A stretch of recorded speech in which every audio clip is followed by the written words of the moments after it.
নজরুল ইসলাম কাশিমি হুজুরের ওয়াজ কেমন লাগে? আল্লাহ বলেন ওই যুবকরা যদি না থাকতো, ওই যুবকরা যারা লজ্জাপতির মতো আল্লাহর ভয়ে নিজেকে গুটায় আনিছে, ওরা এতটুকু আকর্ষণের পাত্র।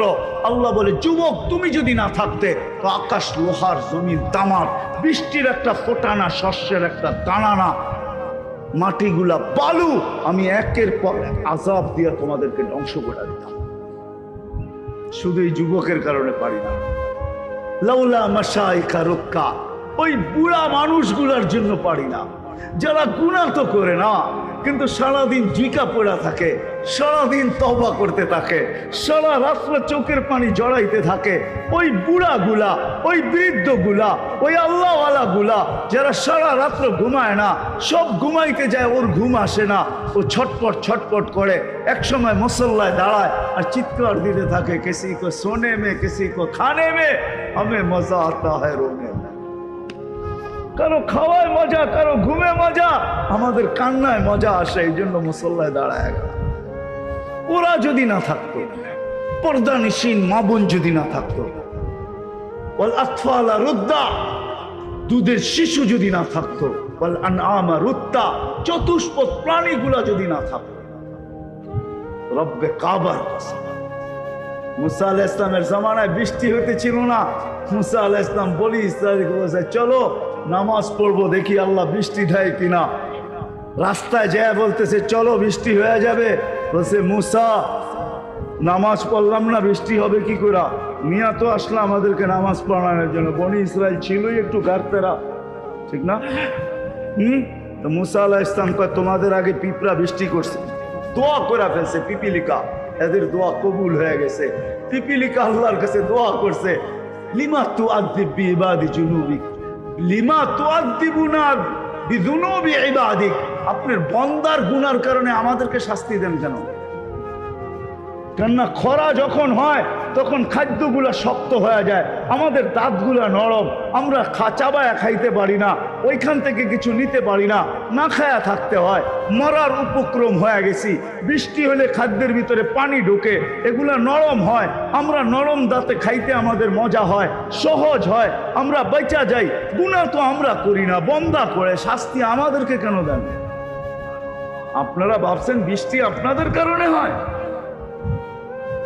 বৃষ্টি তো হয়তো পিপিলিকার দোয়ার কারণে, বন্য প্রাণীর দোয়ার কারণে।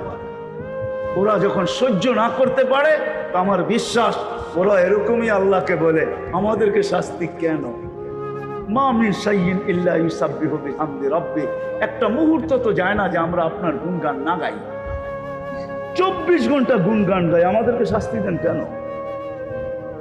ও মেরে দোস্ত, আসেন, আমল দ্বারাই আল্লাহ আল্লাহর রসুলের কাছে আকর্ষণের পাত্র। দুনিয়ায় হইলি কি আর না হইলি কি, সেলিব্রিটি হইলি কি আর না হইলি কি, আল্লাহর কাছে যদি আকর্ষণের পাত্র হইল তো যুবক এমন হয়, আল্লাহর কাছে যদি আকর্ষণের পাত্র হয় তো নারী এমন হয়, আল্লাহর কাছে যদি আকর্ষণের পাত্র হয় তো বৃদ্ধ আর আল্লাহওয়ালারা এমন হয়। তো তিনটা শুনাইলাম। আল্লাহর কাছে, রসুলের কাছে যদি আকর্ষণের পাত্র হয়, রাগ হয়ে যাবে? বলবো এইখানে কয়জন আছে যে আজ পর্যন্ত আল্লাহ রসুলকে একবার স্বপ্নে দেখছি? বয়স তো হয়ে গেল, দাড়ি তো পাইকা গেল, আজ পর্যন্ত তো স্বপ্নে দেখলাম না। কেন দেখলাম না? বোঝা গেল আমি আকর্ষণের পাত্র না। আকর্ষণের পাত্র হইলে ছুটা এসা দেখা করেন। বেলাল 3 মাস ছিল না মদিনা মুনাব্বারায়, 4th মাসে স্বপ্নে যুগে চলে যায়, বলছে মা বালুকাইয়া বেলাল আল্লাহ তাজুরা। বেলাল কি হলো? 1 মাস অপেক্ষা করলাম, 2 মাস করলাম, 3 মাস করলাম, তারপরও দেখি মদিনা আসো না। বিদায় 4th মাসে নিজেই চলে আসলাম, আসো না মদিনা। আছে আল্লাহওয়ালা দুনিয়াতে যারা প্রতিদিন না দেখলো সপ্তাহে একবার দেখে, সপ্তাহে না দেখলো মাসে দেখে, মাসে না দেখলো বৎসরে দেখে। আছে না নাই? আছে না নাই? আছে।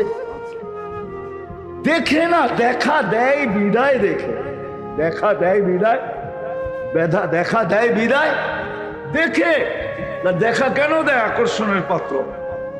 এইবার একটা প্রশ্ন যদি করি, কবরে যাওয়ার পরে ভিডিওটা ভালো লাগলে চ্যানেলটি সাবস্ক্রাইব করে পাশে থাকা বেল আইকনটি বাজিয়ে দিন।